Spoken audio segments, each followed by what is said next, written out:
جادو اردو زبان کا لفظ ہے، عربی میں اس کے لیے سحر کا لفظ استعمال ہوتا ہے۔ سحر کا لغوی معنی ہوتا ہے دھوکہ دینا، ہیلا کرنا، حقیقت سے پھیر دینا، باطل کو حق کی صورت میں ظاہر کرنا، یا کوئی چیز کسی کے سامنے اس طرح ملمہ سازی کر کے پیش کرنا کہ دیکھنے والے حیران اور ششدر رہ جائیں، یعنی کسی چیز کو اس طریقے سے پیش کرے کہ دوسروں کو انسان حیران کر دے۔ اور سحر کا جو اصطلاحی معنی ہے، اس کی علماء نے مختلف طرح تعریف بیان کی ہے۔ امام زہری کہتے ہیں جادو ایک ایسا عمل ہے جو شیطان جن کی مدد سے کیا جاتا ہے، یعنی جادو میں جنات ملوث ہوتے ہیں۔ امام رازی کہتے ہیں کہ جادو کا تعلق ہر اس کام کے ساتھ ہوتا ہے جس کا سبب پوشیدہ ہو، جس کی کاز جو ہے وہ چھپی ہوئی ہو اور اس میں دھوکہ دہی نمایاں ہو۔ لیث رحمہ اللہ کہتے ہیں جادو اس عمل کا نام ہے جس میں پہلے شیطان سے قرب حاصل کیا جاتا ہے، یعنی شیطان کو خوش کیا جاتا ہے، اور پھر اس سے مدد لی جاتی ہے، یعنی اس سے کام لیا جاتا ہے، اس سے کچھ کام کروائے جاتے ہیں جادو کے سلسلے میں۔ اور یہ قرب کیسے حاصل ہوتا ہے؟ قبیح گناہ کر کے، برے برے گناہ کر کے۔ کبھی یہ بول کر کیے جاتے ہیں جیسے شرکیہ الفاظ والے دم، کبھی شیطان کی تعریف کے کلمات ہوتے ہیں جس سے وہ خوش ہوتا ہے۔ اب آپ سوچئے کہ اگر کوئی شیطان کی تعریف کر رہا ہے تو وہ کتنا بڑا گناہ ہے اور اللہ تعالیٰ کو ناراض کرنے والا کام ہے۔ اور کبھی کوئی ایسا عمل کر کے کہ جس سے جن کو اپنے کنٹرول میں کیا جائے۔ اسی طرح کچھ اعمال بھی شرکیہ ہوتے ہیں جن کی وجہ سے جنات کو قابو کیا جاتا ہے، جیسے ستاروں کی عبادت یا کسی حرام کام کو لازم کر لینا۔ اور اس کے علاوہ جتنے بھی نافرمانیوں کے کام ہیں، اللہ کو ناراض کرنے والے کام اور شیطان کو خوش کرنے والے کام، یہ سارے ایسے ہوتے ہیں کہ جن سے عموماً جنات کا قرب حاصل کیا جاتا ہے، شیطان کا قرب حاصل کیا جاتا ہے، اور پھر ان سے کام لے کر لوگوں پہ جادو مسلط کیا جاتا ہے۔ یعنی جادو میں عام طور پر شیاطین کو استعمال کیا جاتا ہے اور شیطان کے ذریعے وہ کام کروائے جاتے ہیں۔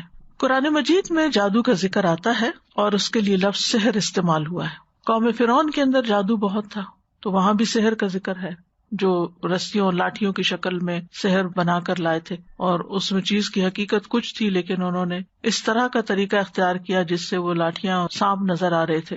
اور اگر ان ساری آیات کا ہم مطالعہ کریں جو قرآن مجید میں آتی ہیں تو ان سے یہ پتہ چلتا ہے کہ جادو سے انسان کے اوپر بہرحال اثر ہوتا ہے، چاہے وقتی ہو، جیسے موسیٰ علیہ السلام، حالانکہ وہ اللہ کے پیغمبر تھے لیکن ان کو وہ رسیاں اور لاٹھیاں کیا نظر آئیں، دوڑتے ہوئے سانپ نظر آئیں، اور تھوڑی دیر کے لیے وہ خوفزدہ ہوئے۔ تو اس سے کیا پتہ چلتا ہے کہ جادو کی ایک حقیقت بہرحال ہے، وہ ایسی چیز ہے کہ جو دوسرے انسان کو متاثر کر سکتا ہے، چاہے وقتی طور پر ہو یا پھر لانگ ٹرم ہو، چاہے روحانی طور پر ہو یا جسمانی طور پر۔ اس سے دوسروں کو خوفزدہ بھی کیا جا سکتا ہے، پریشان کیا جا سکتا ہے، میاں بیوی کے درمیان محبت یا نفرت پیدا کی جا سکتی ہے، لیکن ہوتا یہ سب کچھ اللہ کے اذن سے ہے۔ جیسے باقی چیزیں اللہ کے اذن سے اثر کر جاتی ہیں، مثلاً آپ کسی کو ایک تھپڑ لگاتے ہیں تو اس کو چوٹ لگتی ہے تو اس کو درد ہوتا ہے، تو اسی طرح بعض الفاظ جو ہیں وہ ہرٹ کرتے ہیں۔ عام طور پر بھی جب کوئی کسی کو گالی دے یا کوئی برا بھلا کہے یا تانا دے یا کوئی کسی کا مذاق اڑائے تو اس کے اثرات سامنے والے شخص پر آتے ہیں۔ تو اسی طرح جو جادو کے کلمات ہوتے ہیں مختلف طرح کے، وہ انسان کے نفسیات پر اثر انداز ہوتے ہیں اور بعض اوقات روح سے پھر جسم کی طرف بھی منتقل ہو جاتے ہیں۔ بعض لوگ اس کا انکار کرتے ہیں، یعنی جادو کے اثرات کا انکار کرتے ہیں، حالانکہ اس کے وجود اور تاثیر کی تائید قرآن مجید سے ہوتی ہے۔ اور یہ یاد رکھیے کہ اسلام جادو کے عملیات کروانے کو سختی سے منع کرتا ہے، یعنی قرآن و سنت میں اس کی ممانعت آئی ہے، اور ایسا کچھ کام کرنے کو کفر قرار دیا گیا ہے، یعنی جادو کو کفر قرار دیا گیا ہے، کبیرہ گناہ قرار دیا گیا ہے۔ اس لیے کوئی بھی ایسا عمل نہیں کرنا چاہیے جو جادو کی نوعیت سے ہو، کیونکہ وہ ایک کفری عمل ہوگا، کبیرہ گناہ ہوگا، اس پر پکڑ ہوگی۔ تو آج اس سلسلے میں جس آیت کو ہم نے منتخب کیا ہے جس میں ان باتوں کی مزید وضاحت ہوتی ہے وہ سورۃ البقرہ کی آیت نمبر 102 ہے۔ ارشاد باری تعالیٰ ہے، اور انہوں نے پیروی کی اس کی جو سلیمان علیہ السلام کی سلطنت میں شیاطین پڑھا کرتے تھے، اور سلیمان نے کفر نہیں کیا بلکہ شیطانوں نے ہی کفر کیا، وہ لوگوں کو جادو سکھاتے تھے۔ اور اس کے پیچھے لگ گئے جو بابل میں 2 فرشتوں ہاروت اور ماروت پر اتارا گیا تھا، اور وہ دونوں کسی کو کچھ نہیں سکھاتے تھے جب تک یہ نہ کہہ دیتے کہ ہم تو صرف آزمائش ہے، پس تم کفر نہ کرو، یعنی جادو سیکھ کر۔ پھر بھی لوگ ان دونوں سے وہ سیکھتے جس سے مرد اور اس کی بیوی میں جدائی ڈال دیں، اور وہ اللہ کے حکم کے سوا اس سے کسی کو کچھ بھی نقصان نہیں دے سکتے تھے، اور وہ سیکھتے تھے جو ان کو نقصان پہنچاتا تھا اور فائدہ نہ دیتا تھا، اور یقیناً وہ جانتے تھے کہ جس نے اس کو خریدا اس کا آخرت میں کچھ حصہ نہیں بنتا، اور البتہ کتنا برا تھا جس کے بدلے انہوں نے اپنی جانوں کو بیچ ڈالا، کاش وہ جانتے ہوتے۔ سلیمان علیہ السلام کو اللہ تعالیٰ نے بہت عالی شان سلطنت سے نوازا ہوا تھا، ان کی بہت بڑی حکومت تھی، بہت بڑی بادشاہت تھی۔ وہ واحد ایسے پیغمبر ہیں جن کی حکومت صرف انسانوں پر نہیں بلکہ جنوں پر بھی تھی، پرندوں پر، ہواؤں پر اور دیگر مخلوقات پر بھی تھی۔ یہ تمام چیزیں آپ کے تابع کر دی گئی تھی، اور یہ بہت ان یوزول تھا کیونکہ اس سے پہلے کسی انسان کے تابع یہ سب کچھ نہیں تھا۔ تو ظاہر ہے کہ جو دیکھنے والے تھے وہ حیران ہوتے تھے کہ یہ کس طرح ہو رہا ہے، اور یہ سب کچھ اللہ کے اذن سے ہو رہا تھا۔ اللہ نے ان کو یہ ملکن کبیرہ عطا کی تھی۔ جب وہ فوت ہوئے تو لوگوں نے یہ مشہور کر دیا کہ سلیمان علیہ السلام جادوگر تھے، اور جادو کے زور سے یہ سب کام کرتے تھے، ان کا جادو سب پر چلتا تھا۔ آپ صلی اللہ علیہ وسلم کے دور میں بھی یہودیوں کا یہی خیال تھا، تو اس کی تردید میں یہ آیات نازل ہوئی کہ ایسا نہیں تھا۔ تو بنی اسرائیل کے بارے میں بات ہو رہی ہے کہ نبی صلی اللہ علیہ وسلم جو کچھ ان کے پاس لے کر آئے، جو ان کی کتابوں کی تصدیق کرنے والی چیز تھی، اس کو انہوں نے نہیں مانا، اور اس کو چھوڑ کر وہ ان چیزوں کے پیچھے لگ گئے۔ وَاتَّبَعُوا مَا تَتْلُو الشَّيَاطِينُ عَلَىٰ مُلْكِ سُلَيْمَانَ، یعنی جادو وغیرہ کے پیچھے لگ گئے۔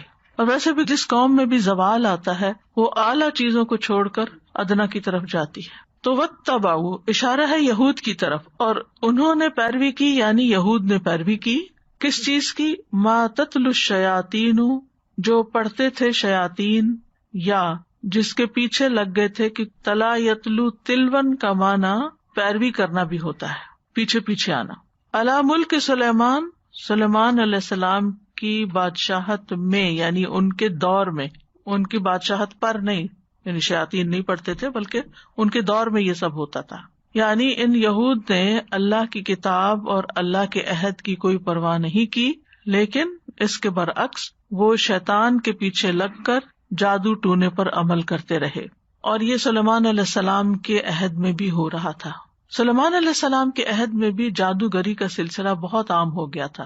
تو جب سلیمان علیہ السلام نے دیکھا کہ لوگ بہت زیادہ اس میں انٹرسٹ لے رہے ہیں، تو انہوں نے کیا کیا کہ لوگوں کی ایسی کتابیں، ایسا کلام، ایسی چیزیں ان سے لے کے اس کو اپنی کرسی کے نیچے یا اپنی سلطنت کے جو مرکز تھا اس میں نیچے کہیں زمین میں دفن کر دیا کہ کسی کے پاس نہ جا سکے، وہ یعنی اپنے تخت کے نیچے ان کو دفن کر دیا۔ تو ان کی وفات کے بعد شیاطین اور جادوگروں نے ان کتابوں کو پھر نکال لیا اور یہ مشہور کر دیا کہ سلیمان علیہ السلام ان کتابوں کے ذریعے تم پر حکومت کرتے تھے، وہ یہ پڑھتے تھے۔ تو لوگوں نے اس کو دھڑا دھڑ سیکھنا شروع کر دیا کہ ایک پیغمبر اگر یہ کرتا تھا تو ہم بھی کر لیں، کس طرح چیزیں غلط طور پر منسوب ہو جاتی۔ تو اللہ تعالیٰ نے اس کی تردید کی، فرمایا وما کفر سلیمان، سلیمان علیہ السلام نے کفر نہیں کیا تھا۔ یہاں کفر سے مراد کیا؟ جادو، یعنی سلیمان علیہ السلام نے جادو کے بل پر، جادو کے زور سے حکومت نہیں کی تھی۔ وَلَٰكِنَّ الشَّيَاطِينَ كَفَرُوا، یہ شیطان تھے جو کفر کر رہے تھے، یعنی جادو کا کھیل کھیل رہے تھے۔ نہ صرف یہ کہ خود کرتے تھے جادو، بلکہ يُعَلِّمُونَ النَّاسَ السِّحْرَ، لوگوں کو بھی اس کی تعلیم دیتے تھے، آگے بھی سکھاتے تھے، یعنی خوب پھیل رہا تھا یہ۔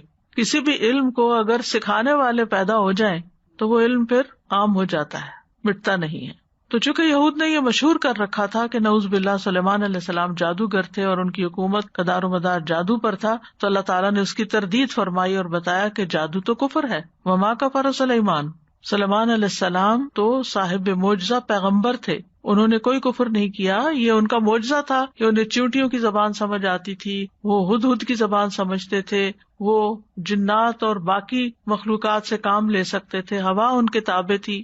تو سلیمان علیہ السلام نے یہ سب نہیں کیا، بلکہ ان کے دور میں شیاطین نے یہ کام کیا کہ خود بھی جادو کرتے اور دوسروں کو بھی سکھاتے۔ اور کیا کرتے؟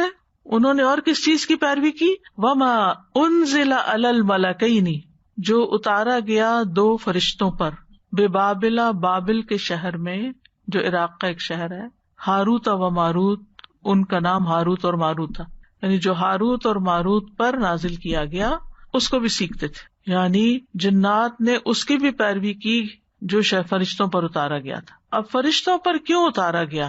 آزمائش کے لیے، یعنی اللہ تعالیٰ نے بندوں کے امتحان اور آزمائش کے لیے ان فرشتوں پر جادو نازل کیا، اور یہ فرشتے آزمائش ہی کے لیے لوگوں کو سکھاتے تھے، اور ان کو حکم دیا گیا تھا کہ اگر تمہارے پاس کوئی شخص جادو سیکھنے کے لیے آئے تو پہلے اس کو اچھی طرح بتا دینا کہ یہ ایک کفر کا کام ہے، اور ہمیں تو تمہارے امتحان کے لیے یہاں پر متعین کیا گیا ہے، لہذا تم کفر نہ کرو۔ پھر بھی اگر کوئی سیکھنے پر اصرار کرے تو پھر سکھا دینا اس کو۔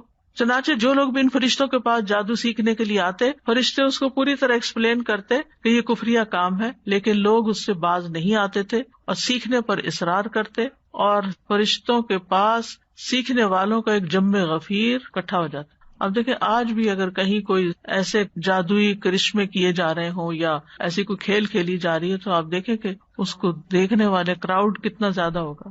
یعنی اگر کوئی ایسا ہی مداری ہو یا جادوگر ہو جو مختلف طرح کے کام کرتا ہو۔ مجھے یاد ہے کہ بچپن میں جب ہم بہت چھوٹے تھے تو اس وقت مداری ہوا کرتے تھے، پتہ نہیں آپ نے کبھی کسی مداری کا کھیل دیکھا یا نہیں۔ اور بیسیکلی وہ مداری جادوگروں کی ایک قسم ہوتی تھی، اور ہر جمعے کے دن، جمعے کی نماز سے پہلے، کیونکہ جمعے کو اس وقت مارکیٹ بند ہوتی تھی، تو ہمارا گھر مارکیٹ کے اوپر تھا، تو خالی سڑکیں ہوتی تھی اور خالی جگہ ہوتی تھی، تو وہ آ کے پورا ایک شو لگاتے تھے، اور اس میں اتنا کراؤڈ ہوتا تھا، ہم تو اوپر سے دیکھ رہے ہوتے تھے، اور ہر جمعے بچے بڑے چھوٹے سب وہ تماشا دیکھ رہے ہوتے تھے۔ اس میں کبھی وہ بچے سے بکرا نکال لیتے، کسی بچے کو لٹا کے چادر دے کے، پھر پتہ نہیں کیا پڑھتے کیا کرتے، کبھی ادھر جاتے کبھی ادھر جاتے، کبھی کوئی بات کراؤڈ سے کرتے، پھر ان سے پیسے لیتے جو تماشبین آتے تھے۔ ٹکٹ تو نہیں ہوتے تھے اس زمانے میں، لیکن یہ کہ کمانے کا یہ ایک ذریعہ بنا ہوا تھا، اور لوگ بھی بڑے خوش ہو کے اس کھیل کو دیکھتے تھے۔ آج کل تو اور طرح کے کھیل دیکھے جاتے ہیں، تو پہلے زمانے میں سے کبڈی اور اس طرح کے کھیل لوگ کھیلتے تھے تو وہ دیکھتے تھے۔ تو بہرحال اس قسم کے کام جب وہ فرشتے ان کو سکھاتے تو بے شمار لوگ سیکھتے۔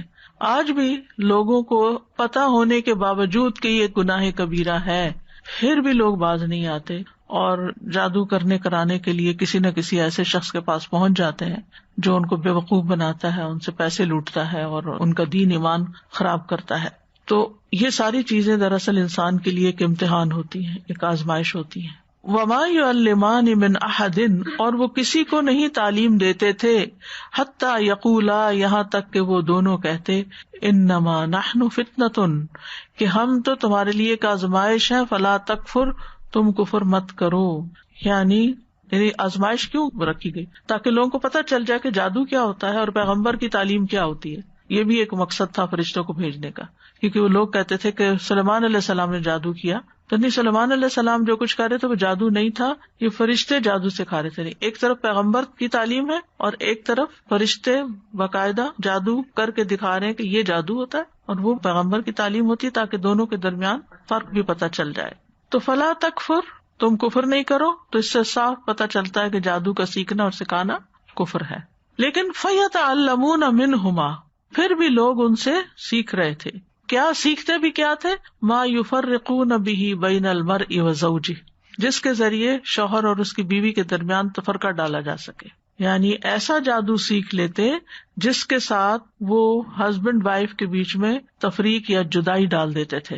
جادو کی اس قسم کو صرف کہتے ہیں، صاد کے ساتھ۔ اس کے بالمقابل سحر العطف ہوتا ہے، اور یہ جادو کی سخت ترین اقسام میں سے ہے، کیونکہ یہ جادو انسان کے ہوش حواس ختم کر دیتا ہے اور دیوانگی کی حد تک پہنچا دیتا ہے۔ یعنی ایک جادو صرف ہے جس سے جدائی ہوتی ہے، اور ایک جادو عطف ہے جس سے محبت پیدا ہوتی ہے۔ آپ نے کبھی اشتہار شاید پڑھے ہو اخباروں میں، محبوب آپ کے قدموں میں، یہ عطف والا ہے، اور یہ جب وہ کرتے ہیں تو انسان کے اوپر جیسے پاگل پن کی کیفیت آ جائے، یعنی کہ کسی کی محبت میں وہ دیوانہ ہو جاتا ہے، اور پھر اس کے بعد وہ دیوانوں والی حرکتیں کرتا ہے، جیسے مجنون ہوتے ہیں، جیسے عاشق مجنون ہوتے ہیں، اس قسم کی حرکتیں۔ جی ہاں، ایڈورٹائزمنٹ کرتے ہیں، ایسی ایڈورٹائزمنٹ کر کے پیسہ لینا بھی حرام ہے، ایک دفعہ کسی ریڈیو کے آنر نے مجھ سے پوچھا تھا کہ ہمیں اتنے پیسے آفر کیے گئے ہیں کہ ہماری ایڈورٹیزمنٹ کریں، تو آپ کیا کہتی ہیں؟ میں نے کہا بالکل بھی نہیں کریں، کیونکہ جتنے لوگ اس کے ذریعے کفر کریں گے ان سب کے کفر کا وبال آپ پہ پڑے گا کہ آپ نے ان کی رہنمائی کی، آپ نے ان کو راہ دکھائی. کیونکہ بعض اوقات جو لوگ اخبار چلاتے ہیں یا ریڈیو چلاتے ہیں یا ٹی وی یا اس طرح کی چیزیں یا ایون سوشل میڈیا ان کو کمائی کا ذریعہ بنایا ہوا ہے، تو اس قسم کی کسی بھی چیز کو پروموٹ کرنا جو ہے وہ کبیرہ گناہ ہے. اور نہ صرف یہ کہ انسان اس گناہ کا خود وبال اٹھاتا ہے بلکہ جتنے لوگ وہ گناہ کرتے ہیں ان کا بھی وبال اس کے سر پہ آتا ہے. جہاں تک شیطان کا میاں بیوی کے درمیان تفرقہ ڈالنے کی بات ہے تو اس کے بارے میں حدیث میں بھی آتا ہے. صحیح مسلم میں ہے کہ شیطان کے لشکر جب لوگوں کو فتنہ میں ڈالنے کے لیے جاتے ہیں تو ان میں سے ایک آتا ہے اور کہتا ہے، یعنی ابلیس کے پاس واپس فتنے ڈال کے، میں نے اس طرح کیا، یعنی میں نے اس طرح بہکایا. تو وہ کہتا تم نے کوئی بڑا کام نہیں کیا. پھر ان میں سے ایک اور آتا ہے اور کہتا ہے میں نے فلاں آدمی کو اس وقت تک نہیں چھوڑا جب تک اس کے اور اس کی بیوی کے درمیان جدائی نہیں ڈلوا دی، ان کو الگ کر دیا. تو شیطان اس پر اسے اپنے قریب کر لیتا ہے، اسے حق کرتا ہے اور کہتا ہے تو نے اچھا کیا. پھر اس کو اپنے ساتھ چمٹا لیتا ہے کہ تو نے سب سے اچھا کام کیا ہے، کہ جس کے ذریعے ہسبینڈ وائف کے بیچ میں لڑائی ڈلوا دی اور فتنہ.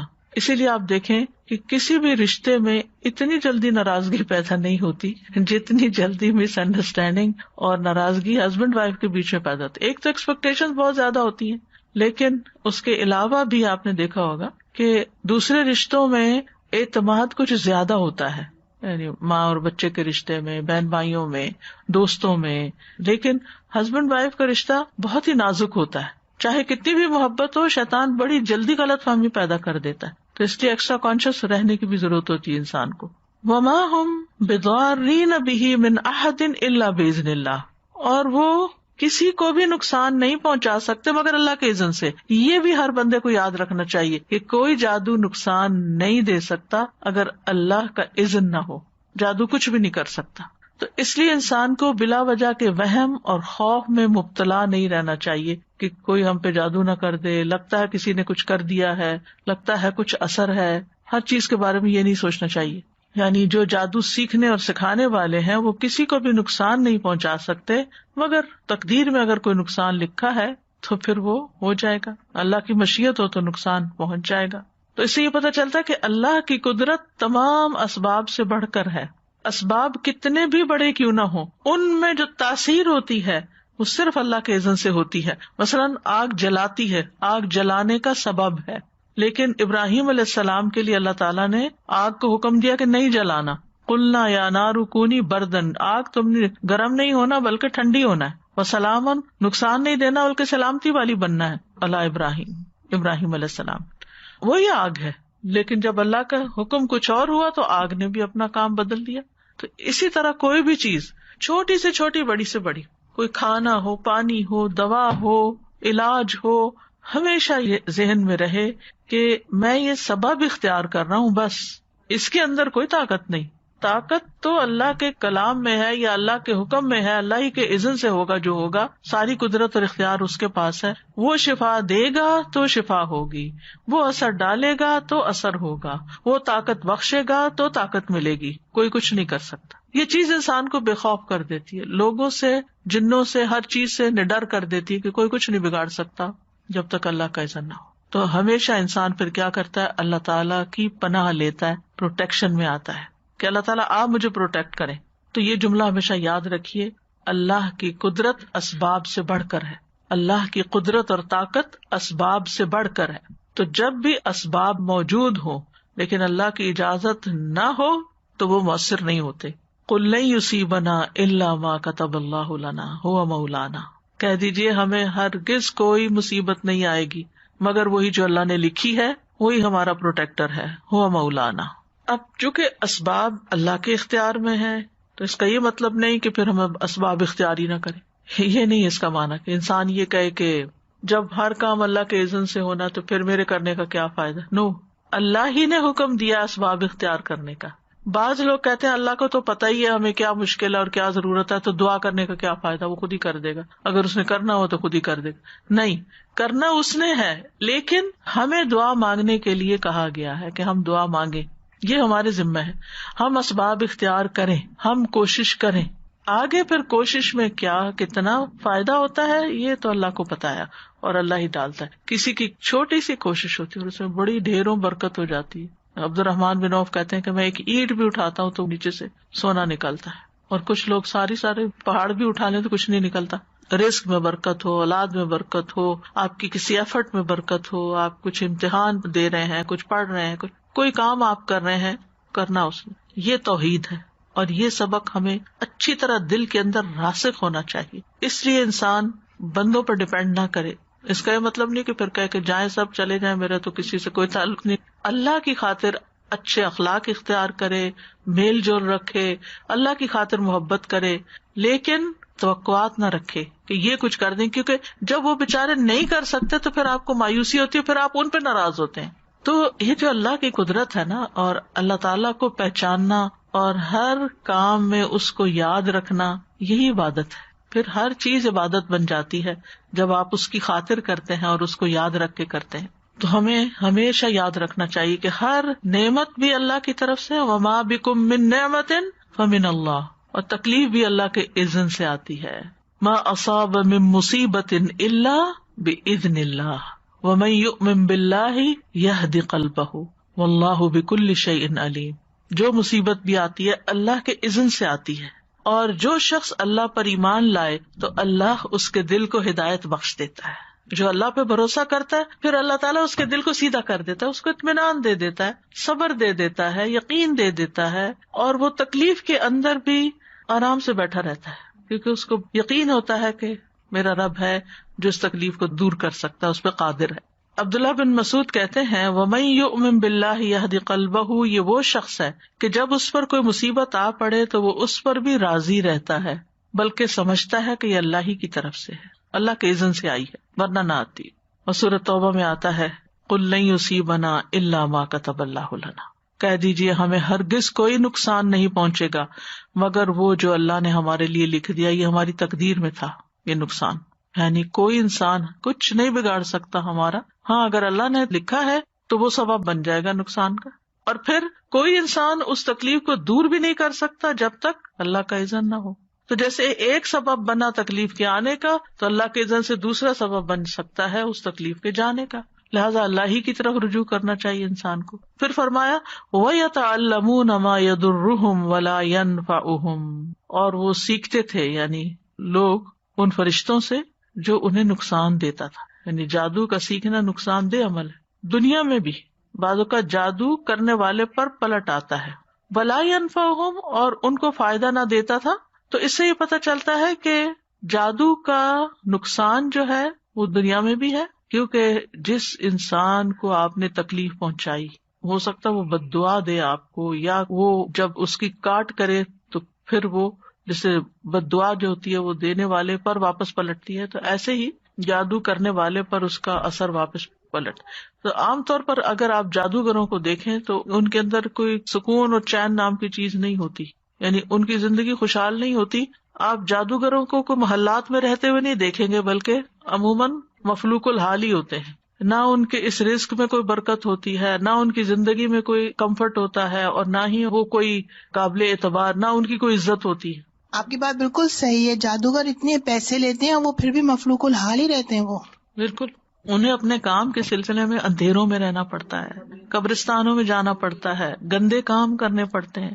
تو ایسا سب کچھ کرنے والا خوش کہاں سے ہو سکتا ہے؟ ایک دفعہ میں نے ٹی وی پہ ایک مارننگ شو دیکھا تھا کافی عرصہ پہلے، اس میں جادوگر اور اس قسم کے، اور اس کا جو ماحول بنایا ہوا تھا وہ اتنا خوفناک تھا جس کی کوئی حد نہیں. لیکن میں نے تھوڑا سا وہ پروگرام دیکھا تو اس کے اندر وہ بتا رہے تھے کہ وہ جو جادوگر آیا ہوا تھا اس کے پاس 300 بلیاں ہیں کراچی میں، کالے رنگ کی بلیاں، اور بلیوں کا بھی کالا ہونا ضروری ہے. جی بالکل صحیح. جو کالا رنگ ہے نا، جی آگے میں انشاءاللہ آپ کو بتاؤں گی کہ یعنی سب سے زیادہ جو جادو ہے وہ کالے رنگ کے اوپر اثر کرتا ہے. اور وہ چند بلیاں تو اپنے ساتھ بھی لے کر آئے ہوئے تھے اسٹوڈیو میں. وہ اتنی ہولناک اور اتنی خوفناک اس آدمی کی شکل تھی کہ اس کو دیکھ کے وحشت ہو رہی تھی اور کراہت آ رہی تھی، ایسا نحوست اس کے اوپر سے آ رہی تھی. جیسے آپ سوچیں کہ ایک انسان جو صاف ستھرا ہو، اس سے خوشبو آتی ہو، مطلب یہ کہ پرسکون انسان ہو، اور ایک انسان جو اندھیروں میں رہتا ہو اور شیطانوں کے ساتھ انٹریکٹ کرتا ہو اور گندگی میں رہتا ہو، کیا یہ دونوں برابر ہو سکتے ہیں؟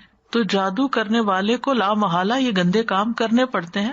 تو یہ ان کو نقصان ہی دیتا ہے، ولا ينفعهم، اور ان کو کوئی فائدہ نہیں ہوتا، کیونکہ اپنی عاقبت خراب کرے. اور اگر دنیا میں بظاہر کوئی نقصان نہیں بھی ہوا نا، تو آخرت میں تو اس کا نقصان ہے ہی ہے.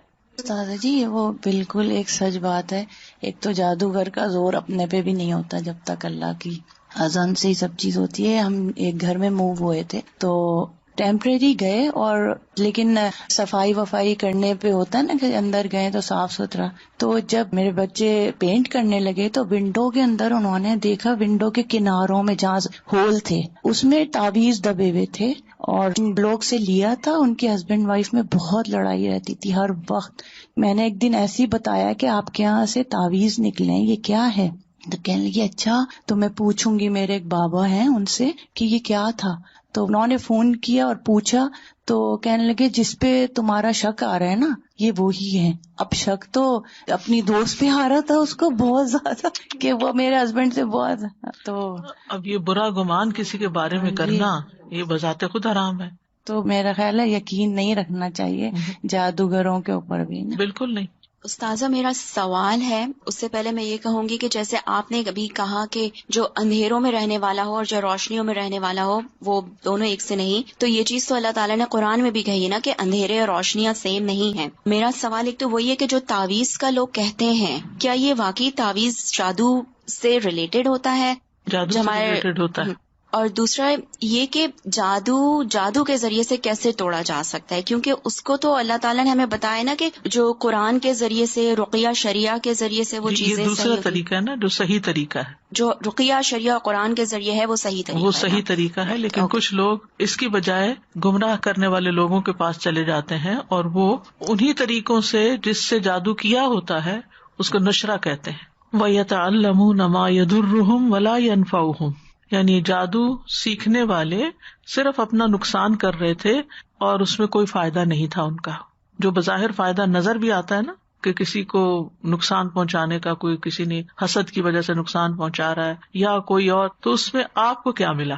مثلاً اگر کسی نے کسی سے حسد کی وجہ سے کوئی جادو اس پہ کیا اور وہ بیمار پڑ گیا یا مر گیا یا کچھ بھی، کرنے والے کو کیا ملا؟ آپ کو کیا فائدہ پہنچا؟ کچھ بھی نہیں. اسی طرح اگر کوئی کسی میاں بیوی کے درمیان لڑائی ڈلوا دیتا ہے، آپ کو کیا ملا؟ کچھ بھی نہیں.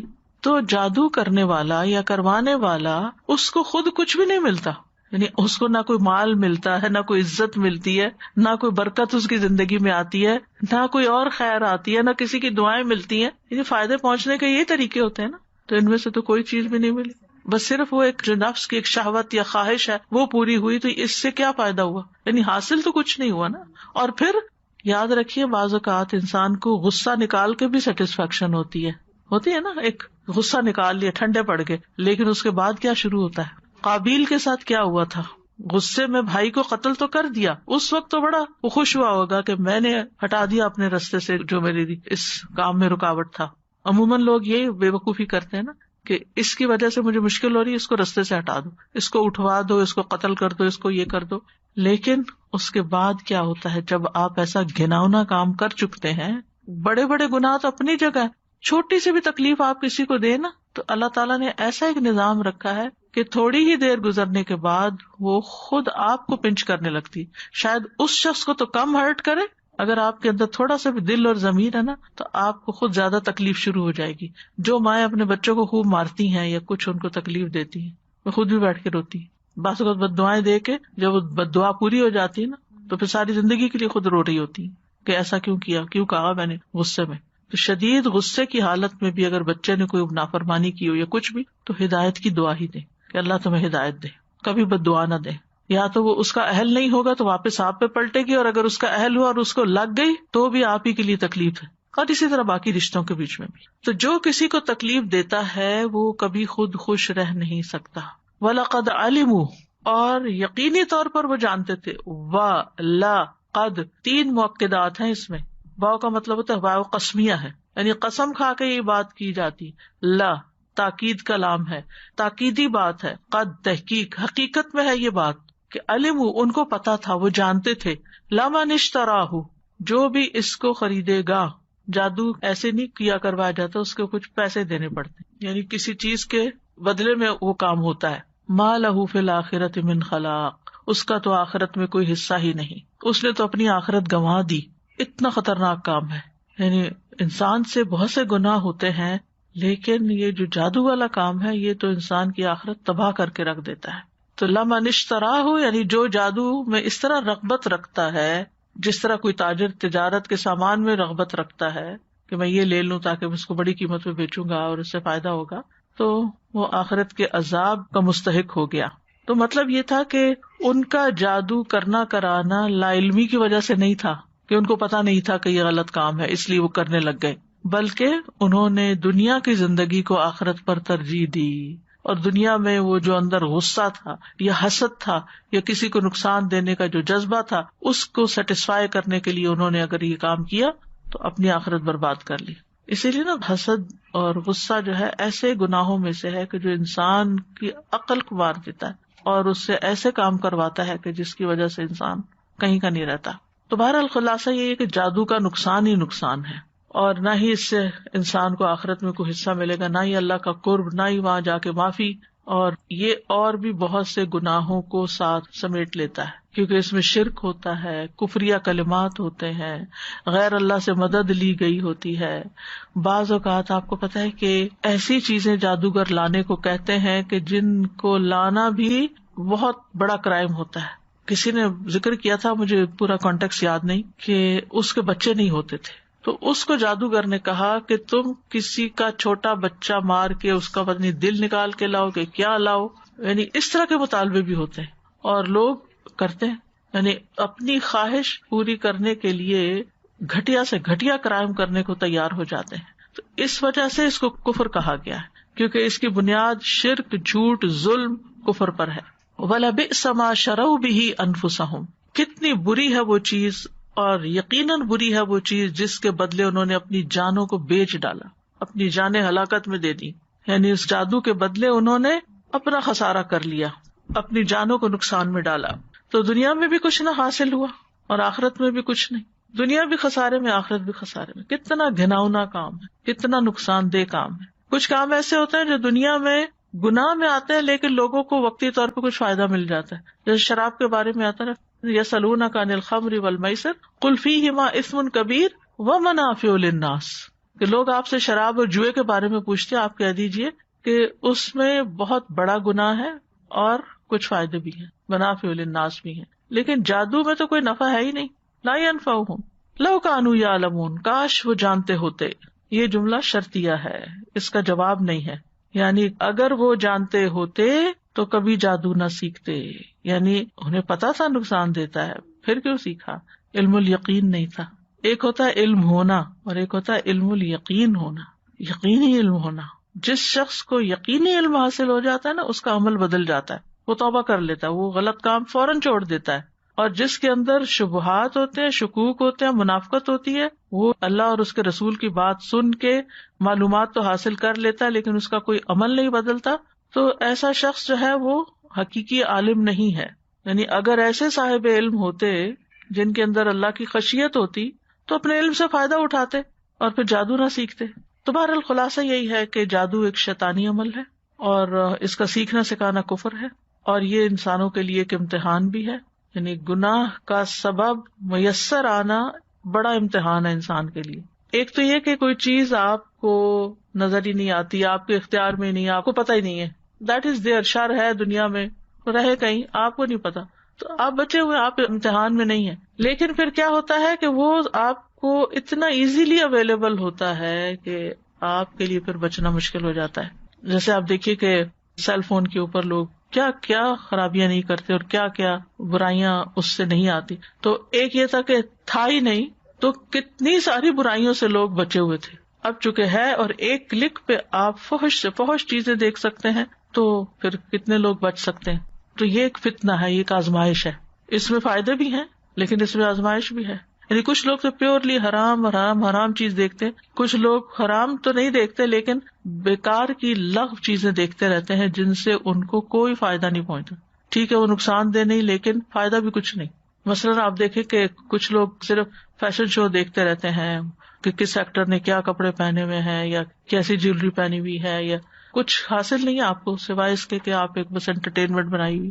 آپ کا وقت کتنا قیمتی ہے تو قبر میں جا کے پتہ چلے گا نا کہ انسان ایک دفعہ بھی سبحان اللہ کہنا چاہے گا، اگر 1000 دفعہ بھی کہے تو ایک بھی نیکی نہیں لکھی جائے گی. تو وہ تمنا کرے گا کاش میں واپس جاؤں اور جو وقت میں نے ضائع کیا اس میں کچھ ذکر ہی کر کے آ جاؤں، کچھ صدقہ ہی کر کے آ جاؤں. سوال تھا کہ یہ جو اتنے میجک شوز اور ایلیوژنسٹ شوز اور یہ سب ٹی وی پہ اتنے پاپولر کیے جاتے ہیں، شوز ہوتے ہیں، ٹکٹس ہوتے ہیں مہنگے مہنگے، تو ان سب کا بھی جانا مطلب ہم اس کو کہہ سکتے ہیں کہ کفر میں یہ آ جاتا ہے؟ یعنی کہ انڈائریکٹ سیکھ ہی سکتے ہیں، اگر وہ کفر اکبر نہ بھی صحیح تو انٹرٹینمنٹ کے نام پہ آپ بہت کچھ سیکھ بھی رہے ہوتے ہیں نا.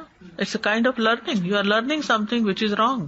کیونکہ کس قسم کے انٹرٹینمنٹ ہے، کیا دے رہے ہیں اپنی نسلوں کو. استاذہ جب سے آپ نے اس آیا کی تفسیر سٹارٹ کی اس وقت سے میں اس کو اپنے آج کل کے زمانے سے ریلیٹ کر رہی تھی کہ اس میں جب بنی اسرائیل میں جادو بہت عام تھا تو اللہ تعالیٰ نے اس جادو کو ان کے لیے فتنہ بنا دیا. تو سملرلی آج کل کے زمانے میں ٹیکنالوجی اتنی عام ہو چکی ہے کہ اللہ تعالیٰ نے اس ٹیکنالوجی کو ہمارے لیے ایک ٹیسٹ بنا دیا، اور اس سوشل میڈیا کی وجہ سے اب ہمارے لیے بھی ایک فتنہ بن گیا ہے کہ ہم جو ہیں وہ اعلیٰ سے ادنا کی طرف موو ہوتے جا رہے ہیں. ہماری پرائیورٹیز میسڈ اپ ہو رہی ہیں، ہماری نمازیں اچھے بھلے لوگوں کی میں نے دیکھا ہے، اچھے بھلے پڑھے لکھے سمجھدار اور بعض دیندار سب کچھ ہوتے ہوئے اول ٹائم گزر جاتا ہے اور ہماری نمازیں چلی جاتی ہیں. اسی طرح جیسے اس میں فرشتے سکھانے سے پہلے کہتے تھے کہ یہ کفر ہے، یہ مت سیکھو. ابھی بھی آپ کوئی ویب سائٹ ایکسس کرنا چاہیں جو فحاشی کی ہوتی ہے اس میں ایک وارننگ آتی ہے. اب یہ انسان پر ہے کہ وہ اس کو ایکسس کرے کہ نہیں. تو وارننگ تو مل جاتی ہے تو پھر بھی بعض لوگ اس کو ایکسس کرتے ہیں، بلکہ جس چیز کی وارننگ ہوتی ہے نا اس کو زیادہ دیکھتے ہیں.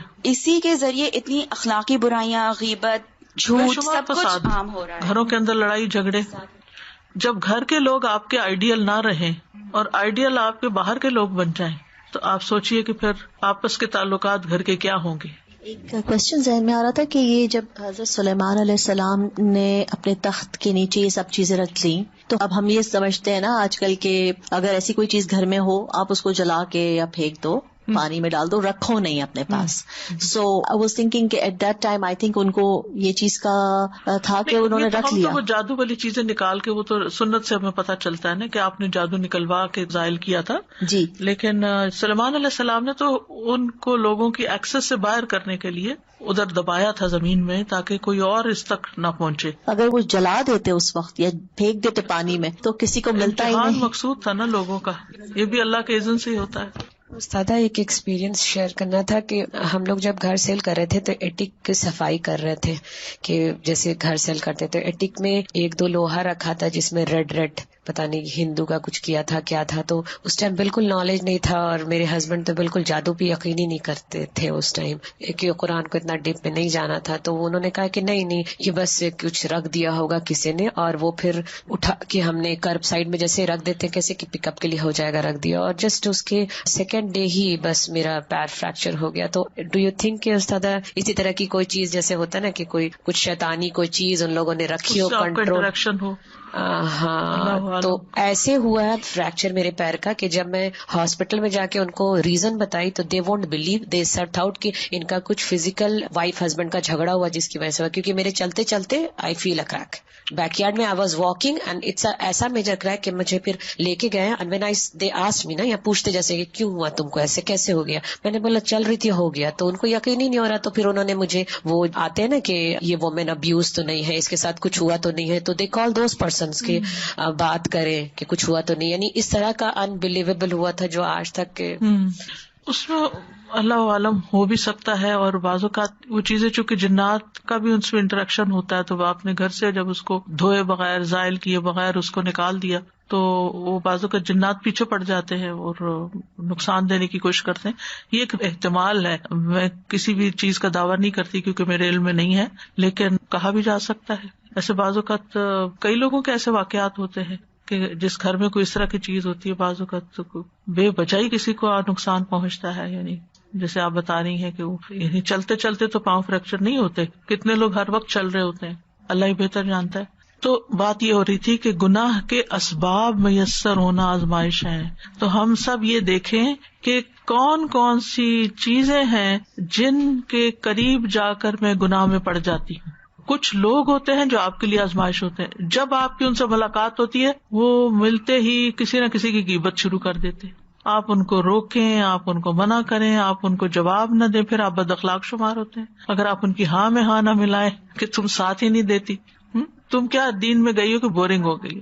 تو اگر دین کی نہ بھی کرے دنیا کی بھی کرے وہ کہیں نہ کہیں سے کچھ نکال لاتے ہیں کہ کسی نہ کسی کو برا بھلا کہنا شروع کر دیں گے. یعنی کہ وہ ایسی رگ پہ یعنی اندر پڑی ہوئی ہے وہ چیز ان کی گٹی میں. اب ایسے لوگ سخت امتحان ہوتے ہیں. یعنی انسان بعض اوقات ان کو اوائڈ نہیں کر سکتا کیونکہ وہ آپ کے قریبی رشتے دار ہو سکتے ہیں, آپ ان سے کاٹ بھی نہیں سکتے, لیکن اگر آپ حال بھی پوچھ لیں تو آپ کو ڈر ہوتا ہے کہ اگلے لمحے کسی نہ کسی پہ الزام آنے والا ہے کہ وہ ان کے حال کی خرابی کا سبب ہے.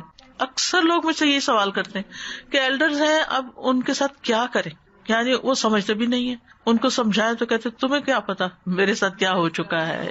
یعنی بعض ایلڈرز تو اپنے بچوں کے بھی دشمن ہو جاتے ہیں کہ تمہاری شکل تمہاری پھپھی پہ کیوں ہے. یقین کرے ایک بچی نے مجھے بتایا کہ میری ماں بچپن سے مجھے تانا دیتی ہے کہ تم اپنے ددیال پہ گئی ہو اور دوسری بیٹی چونکہ ان سے شکل ملتی تو اس سے وہ زیادہ پیار کرتی اور ہر وقت کمپیریزن, اور بچی کی زندگی جہنم بنا دیا, اس کو سائیکو بنا دیا. تو یہ بات بھی یاد رکھیے کہ گناہ کے جو اسباب ہیں ان کا میسر ہونا کہ جن کے ذریعے انسان گناہ کر سکتا ہے وہ ایک امتحان ہوتا ہے. جن میں سے مال بھی ہے. مال کا ہونا کیوں فتنہ ہے؟ تمہارے مال اور اولاد تمہارے لیے فتنہ ہے, دشمن ہے, آزمائش ہے, کیونکہ وہ سبب بن سکتے ہیں آپ کے غلط کام کرنے کا. اس کے برعکس وہی چیزیں اگر آپ صحیح استعمال کرتے ہیں تو وہ آپ کے درجات کی بلندی کا بھی باعث بنتے ہیں. تو بہرحال یہ چیزیں اللہ تعالیٰ نے دنیا میں رکھی ہیں جو انسان کے لیے ایک امتحان ہے, اور ہم سب آزمائے جا رہے ہیں. یہ مت سوچیں کہ چند لوگوں کی آزمائش ہے, ہم میں سے ہر ایک کی آزمائش ہے, ہر ایک کی آزمائش ہے, کیونکہ یہ دنیا بنی ہی امتحان کے لیے. وَنَبْلُوكُمْ بِالشَّرِّ وَالْخَيْرِ فِتْنَةً, ہم تمہیں خیر اور شر کے ذریعے آزما رہے ہیں, امتحان لے رہے ہیں تمہارا, تاکہ کھرا کھوٹا الگ ہو جائے کہ کون اپنی عقل استعمال کرتا ہے, کون تقویٰ سے کام لیتا ہے, کون سوچ سمجھ کے بات منہ سے نکالتا ہے, کون کیا کرتا ہے. اب یہ زبان بھی سبب ہے نا ایک برا یا اچھا کرنے کا, تو اس کا استعمال پھر بہت ہی سوچ سمجھ کے کرنا چاہیے. جادو کسی کی موت کا سبب بن سکتا اللہ کے اذن سے. اچھا, پھر کسی کی موت کے بعد اس طریقے سے بولنا ان کی موت جادو کی وجہ سے ہوا, از اٹ اوکے؟ یہ نہیں ہم کہہ سکتے کیونکہ ہمارے پاس کوئی یقینی ثبوت نہیں ہے, یہ تو ایک غیب کا علم ہے نا.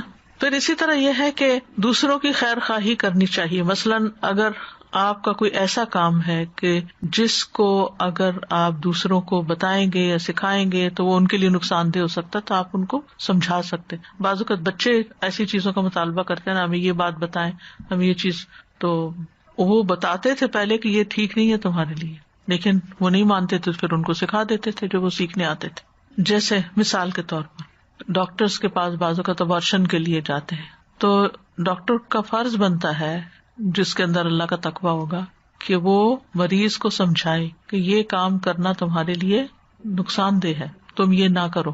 کیونکہ انسان سوچتا اچھا یہ ڈاکٹر نہیں مانتا تو کہیں اور چلے جاتے ہیں. تو دوسروں کی خیر خواہی کرنا جو ہے نا وہ ہم سب پر لازم ہے جو نقصان میں پڑنے جا رہے ہوں. Without being doctor, without being medical practitioner, وہ یہ کرتے ہیں جو ضائع کروانے کا عمل ہے. پھر اسی طرح میاں بیوی میں جو تفریق ڈالنا ہے یہ شیطانی عمل ہے, ابلیسی عمل ہے. چاہے جادو کے ذریعے ڈالے انسان یا اپنی باتوں کے ذریعے. جادو کے لیے شاید کہیں جانا پڑے تو باتیں تو خود ہی گھر میں کر کر کے انسان دوسرے کو بہکا سکتا ہے. اب رات ہی مجھے کسی نے بتایا کہ فلاں کپل کے بیچ میں ڈیورس ہو رہی ہے. میں نے کہا وہ کیوں؟ اچھے بھلے دونوں پڑھے لکھے سمجھدار, ہر چیز ہے, کیا مسئلہ کیا ہے؟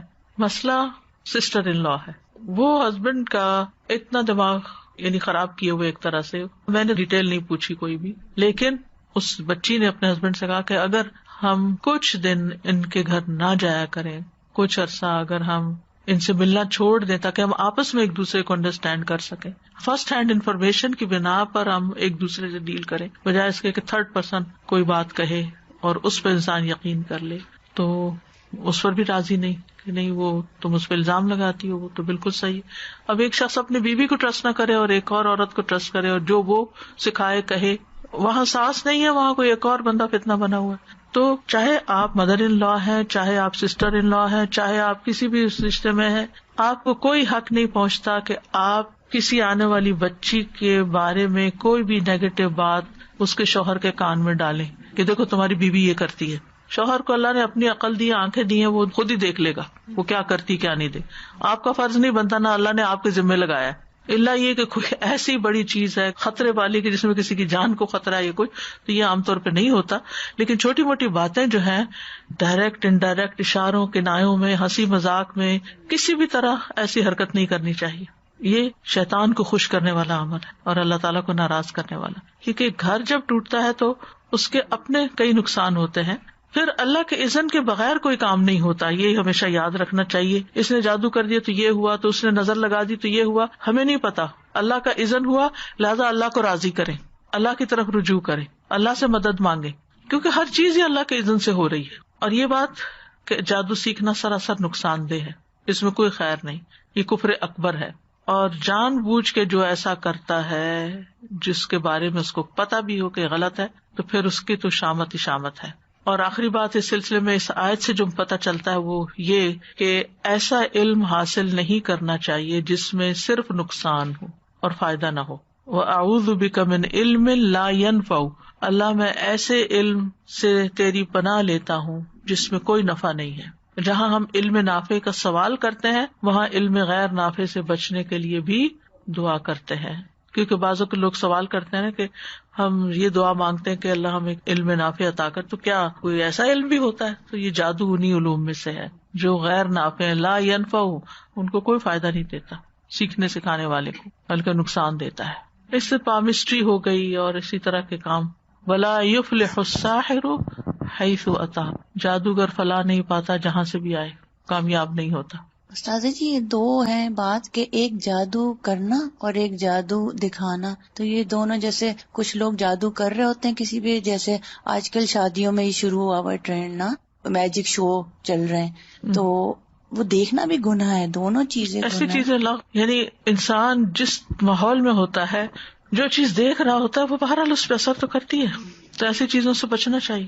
استاد ایک سوال تھا، یہ جو بات ہے اللہ کے اذن کے بغیر کوئی کام نہیں ہوتا، تو اللہ تعالیٰ نے ہمیں مطلب کہ جو بیلنس ہے نا، بیلنس کا ایک سبب اور پھر جو بھی پھر اللہ تعالیٰ کی مشیت، اسباب اور توکل، اسباب اور توکل کے بیچ میں جو بیلنس ہے. تو اب جیسے جادو کے لیے اب صبح اور شام کے اذکار ہمیں دیے ہوئے ہیں کہ ہم ان کے پروٹیکشن میں رہیں، لیکن جو لوگ پھر نہیں کرتے اور پھر بھی کہتے ہیں کہ اچھا یہ تو اللہ کی مرضی کے اس میں، تو اس مطلب یہ کہ آپ نے خود سبب اختیار نہیں کیا. یعنی اگر کسی شخص کو بخار ہو جاتا ہے اور اس وجہ سے ہوا کہ اس نے سردی کے موسم میں جیکٹ نہیں پہنی ہوئی تھی، تو آپ کیا کہیں گے کہ آپ نے سبب اختیار نہیں کیا؟ وہ تو مامور ہے نا، سردی گرمی مامور ہے کہ اپنے اثرات لوگوں پہ ڈالیں. اللہ نے ان کو تو اجازت دی ہوئی ہے، ان کو تو اذن ہے، لیکن فرض آپ کا بنتا تھا کہ آپ اپنے آپ کو ڈھکتے، پراپرلی پروٹیکٹ کرتے. ایکسپوز کیا آپ نے، خود آپ نے اپنے لیے آپ بیل مجھے مار، جبکہ اللہ نے آپ کو عقل دی تھی، آپ کو علم دیا تھا کہ آپ اذکار کر لیں یا آپ جیکٹ پہن لیں. یعنی جو مادی یا غیر مادی اسباب ہوتے ہیں تو اسباب تو اختیار کرنے ہی چاہیے، اور اسی لیے علم ضروری ہوتا ہے.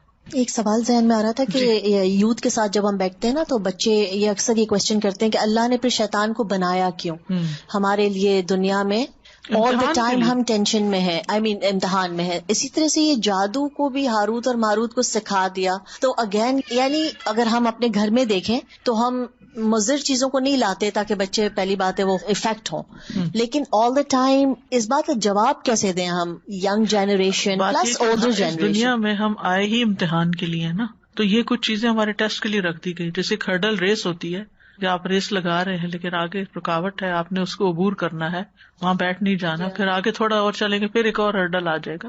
تو ہم یہ کہیں کہ ہرڈل کیوں رکھے بیچ میں کیوں چیزیں رکھی، وہ اسی سے آپ کی اسمارٹنیس پتہ چلے گی کہ آپ کے اندر کتنی کریج ہے کہ آپ ان ساروں کو عبور کر کے نکل جانا ہے اس کے اوپر سے. ورنہ تو آپ کیسے پتہ چلے گا کہ آپ کود سکتے ہیں نہیں کود سکتے، بھاگ سکتے ہیں نہیں بھاگ سکتے، دیکھ سکتے ہیں نہیں دیکھ سکتے کہ آگے کیا آ رہا ہے.